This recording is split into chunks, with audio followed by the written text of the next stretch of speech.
네, 안녕하세요. 에코백 해설강입니다.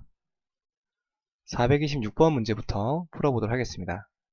지금 컨티뉴 웨이브 도플러를 사용한 영상이 보여지고 있는데요.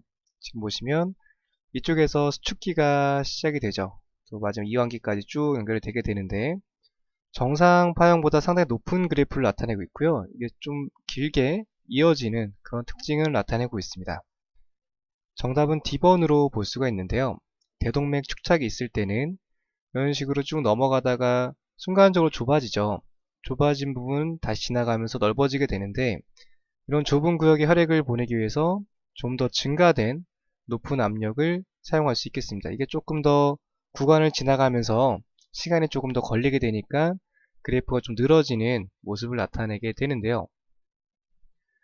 지금 보시는 것처럼 이런 식으로 그래프가 나타나게 되겠습니다. 뒤쪽에는 살짝 이런 식으로 톱니바퀴 형태를 나타낸다고 알려져 있습니다. 조금 길게 늘어지고 원래 시스톨릭 피크보다 조금 더 높아져 있는 그리고 쭉 늘어지는 상태가 대동맥 축착에 있을 때 나타나는 도플러 파형이라고 기억을 하시면 될 것 같습니다. 다음은 427번 문제 보겠습니다. 이번에는 풀모나리 스테노시스로 넘어가게 됐는데요. 연관되는 내용으로 옳지 않는 것을 찾는 문제가 되겠습니다. 우선은 D번이 전혀 관계없는 모이거든요. 이거는 방금 전까지 대동맥과 관련된 부분이었기 때문에 연관이 되지 않는 부분이고요. 우선적으로 생각해 봤을 때 풀모나리 쪽에 스테노시스가 생긴다고 한다면 혈액 자체가 라이트 벤트리클 쪽에서 나오는데 많은 힘을 요구하게 되겠죠. 그러다 보니까 라이트 벤트리클은 점차 두꺼워지게 될 거고요. 스테노시스가 있으니까 도밍 현상은 같이 동반될 수 있겠습니다.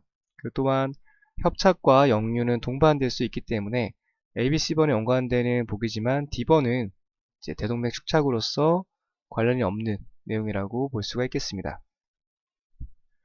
다음은 428번 문제 보겠습니다. 이 문제는 아마 모든 시험에서는 꼭 다뤄질 수 있는 굉장히 중요한 내용이 되겠습니다. 좀 팔로세 4징후라고 하죠. 팔로사 징후가 있을 때 나타나는 변화들에 대해서 물어보게 되는데요. 라이트 벤트리클 아웃플로우 트랙이 막혀 있대요. 뭐 여러 가지가 있겠지만 대표적으로 풀모나리 스테노시스가 있게 되면 이 부분이 막히게 되는 것이죠. 벤트리큘라 septal 디펙트, 라이트 벤트리큘라 하이포트로피. 그 다음에 한 가지를 더 추가해라 라고 물어보는 게 되겠습니다.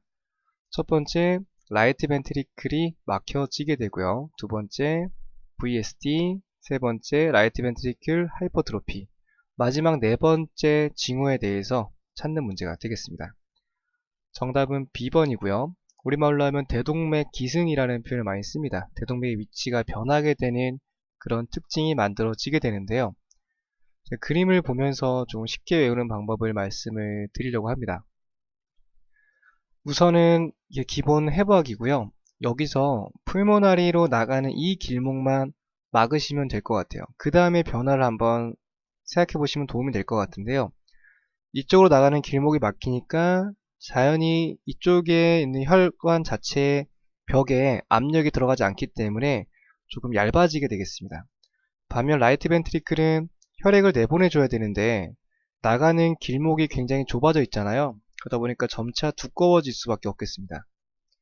두 가지 벌써 정리가 되시나요? 이쪽 나가는 길을 먼저 막으시고요. 그 다음에 따라오는 변화, 대표적인 라이트 벤트리클의 하이퍼트로피. 그러면 일로 더 이상 혈액이 갈 수 없다면 심장은 다른 길을 통해서라도 혈액을 내보내줘야 되겠습니다. 그러다 보니까 여기다 디펙트를 내서 혈액을 내보내주는 그런 상황을 만들어 주게 되는 것이죠. 그러다 보니까 지금 보시는 그림처럼 이쪽이 막혀 있고 두꺼워져 있으며 VSD, 다른 길을 여는 septal 디펙트를 만들어 주는 상황이 되겠습니다. 그러다 보니까 많은 양의 혈액이 이쪽으로 들어오게 되면서 에이올타 쪽에는 또 많은 양이 들어가게 되고 풀모너리 쪽에는 혈액이 들어가지 않으니까 이렇게 얇아지게 됐죠. 그러니까 대동맥의 위치가 변하게 되는 대동맥 기승 현상이 생겨나게 되겠습니다. 네 가지 징후에 대해서 따로 외우셔도 좋은데요. 한쪽 길을 막으시고 그 다음에 생겨날 변화들을 하나씩 예측해 보시면서 기억을 하시면 좀 오랫동안 잘 기억하실 거라고 생각이 듭니다.